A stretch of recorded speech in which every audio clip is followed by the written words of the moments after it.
Here with Northwestern State volleyball coach Sean Kiracofe. The Lady Demons halfway through a 4-match homestand that will resume Thursday. And coach, we've talked about this time and again, but your team's ability to bounce back, maybe not your most consistent effort Thursday night against Central Arkansas, but you saw something Saturday that probably has to make you feel good for the next 10 matches in conference play. I completely agree. We've been able to do that all year. We started doing that, last year, where we had a few tough losses and immediately bounced back, like you said, and had great performances. And we expect to be able to continue that for this next 10 matches.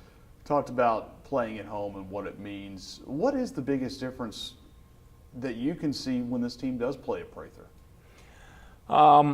I think it can go for anybody. When they're at home, you get a little bit of an energy boost from your crowd.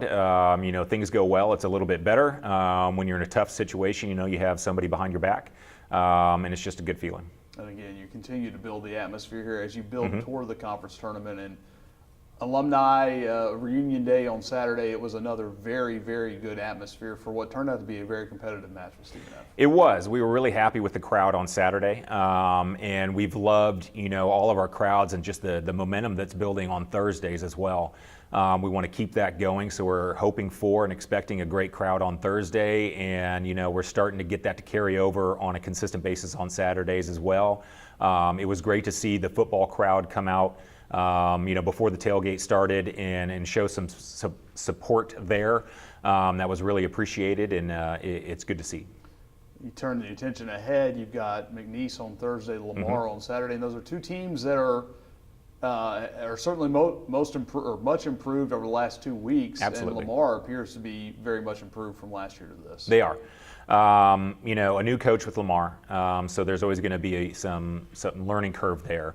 Unfortunately, McNeese, lost one of their better players to a season-ending injury. So they had a big change, unexpected change that they've had to grow from. But both teams have started to put things together in the last couple weeks and really, do some really good things. So it's going to be difficult for us from a scout standpoint to not necessarily know what to expect, at least relative to what we were used to last year, because it's going to be a little bit different because of the injury and then the new coach.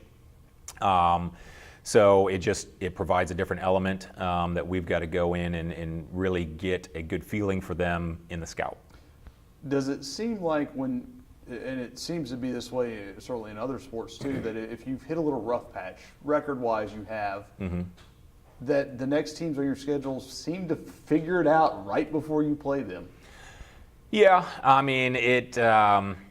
I guess that was going to happen no matter what. And what I mean by that is that there was a lot of turnover from last year with some really talented seniors graduating all across the conference.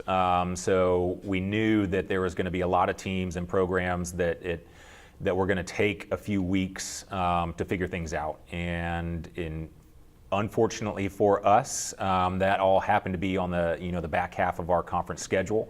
So we didn't get the opportunity to be able to catch people before they've started to kind of, I guess, figure things out and get a little bit more comfortable with what they're doing.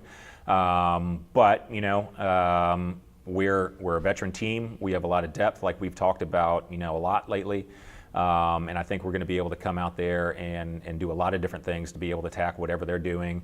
And anytime we're in a tougher situation here on out until the conference, it's going to make us better for the conference tournament. It certainly looks like, just looking across the conference, obviously Stephen F., Central Arkansas, Abilene, those teams are pretty much a very high tier. But everybody else, it almost seems like you could throw names in a hat, shake it up. Yeah. And depending on where it's played, anyone can come out on top.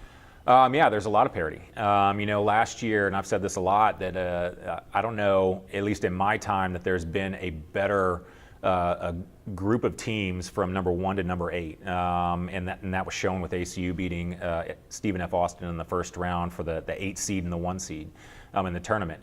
It was just an extremely high level of volleyball from 1 through 8. And then once again, even though, like I said, there's a lot of new names that are in starting lineups, people are starting to figure out their roles and get comfortable out there.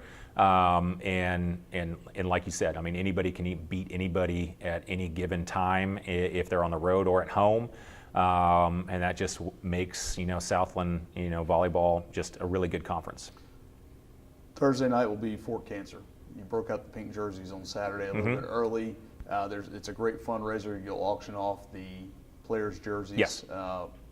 And I know, you and I, we did the story on you and your family a couple years ago, but for those who don't know, I know this means a lot to everybody, but probably means just a little bit more to you.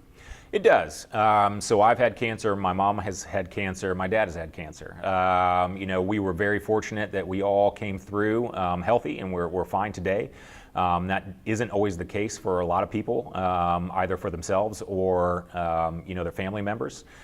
So there's an absolute relatable feeling for anybody's situation that I have personally, and then a few members of our team as well. So it means a lot to us. And it's yet another reason to pack Prather on Thursday night for a great cause. It is. All right, Coach, thanks so much. Thank you.